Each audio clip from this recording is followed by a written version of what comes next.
Amigos televidentes, a esta hora saludamos a Pavel Muñoz, asambleísta de la Revolución Ciudadana. Bienvenido, asambleísta, gracias por recibirnos.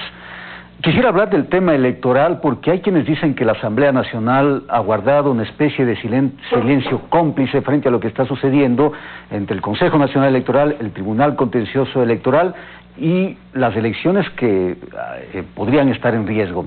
Bienvenido, buenos días. Fernando, buenos días, un saludo para usted, para todo el equipo, pero sobre todo a la gente que nos puede ver y escuchar.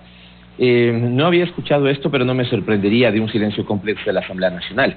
Ya lo ha hecho en otras ocasiones, recuerde lo que fue octubre del 2019, donde nadie buscaba nada más que la Asamblea se pronuncie, que debate, que vea qué es lo que está pasando y que siendo la voz del pueblo, ¿no es cierto?, en su representación institucional pueda decir qué es lo que se vive.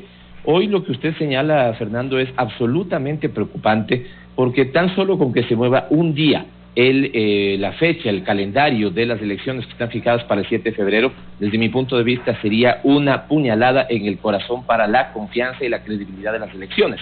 ¿A qué me refiero, Fernando?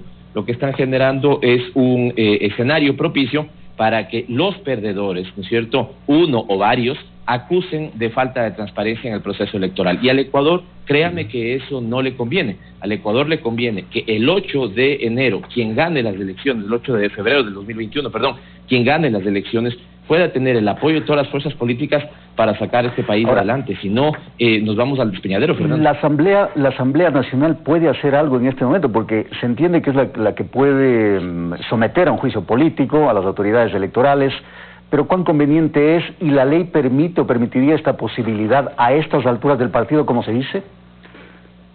Yo creo que no permitiría, Fernando, y me parece que tampoco sería conveniente. Recordemos que ya en periodo electoral son las autoridades electorales las que se convierten en el primer, en la primera función del Estado, y por lo tanto tienen ellos la posibilidad de velar y precautelar por, el adecuado desarrollo de las elecciones.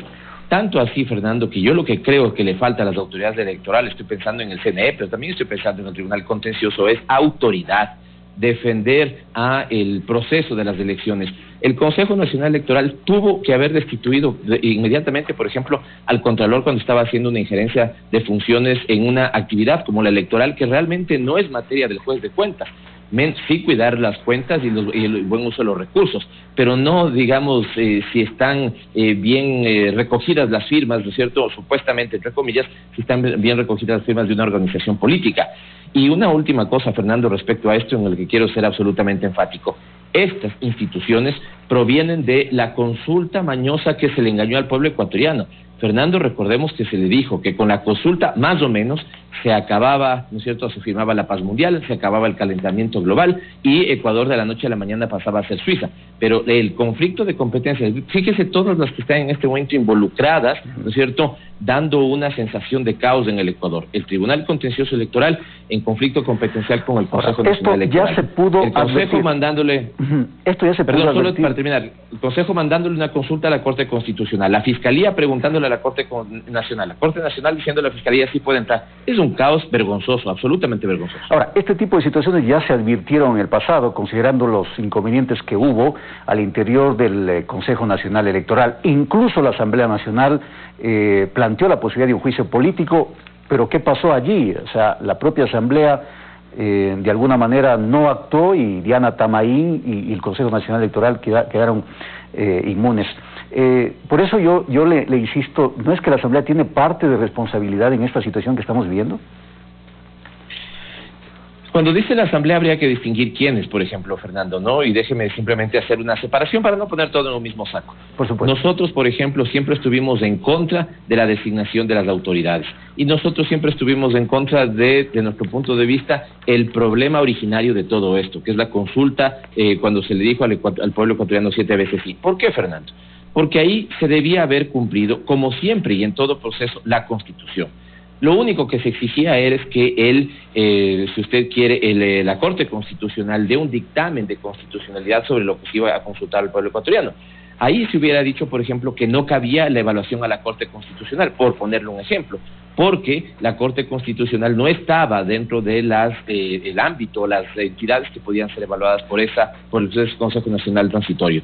Luego lo que tenemos también es unas designaciones en etapa transitoria, ¿no es cierto? Recordemos que varias de las autoridades que están ahí también fueron parte del Consejo Nacional Transitorio y se mantuvieron, a pesar de que estaba en el transitorio. Había un gran debate si es que estando en el transitorio podían pasar al definitivo. La Asamblea Nacional hizo mutis por el foro. Y finalmente, Fernando, para hacer la última distinción, cuando se dice la Asamblea Nacional, la ciudadanía debería estar clara que los asambleístas no manejamos la agenda. De hecho, a los asambleístas, algunos hasta les han puesto un juicio de instigación cuando, no manejando la agenda, le decimos al presidente de la Asamblea Nacional, por favor, ponga estos temas en debate. Así que yo creo que en este momento el juicio político habría que pensarlo dos veces, pero sí un pronunciamiento enfático, ¿no es cierto?, señalando nuestro malestar y nuestra preocupación por el caos institucional. A corto plazo, y tenemos pocos segundos, Pavel, ¿cuál cree usted que debe ser la salida ante esta situación? Porque están en riesgo las elecciones, o por lo menos el calendario de las elecciones. La salida me parece que es no aceptar ninguna impugnación, además impertinente, porque de todo esto hay un juego político, Fernando. La ciudadanía que lo sepa. Cuando planteaban el juicio a las autoridades del Consejo Nacional Electoral, no es porque les interesaba el Consejo Nacional Electoral, es porque querían poner sus autoridades.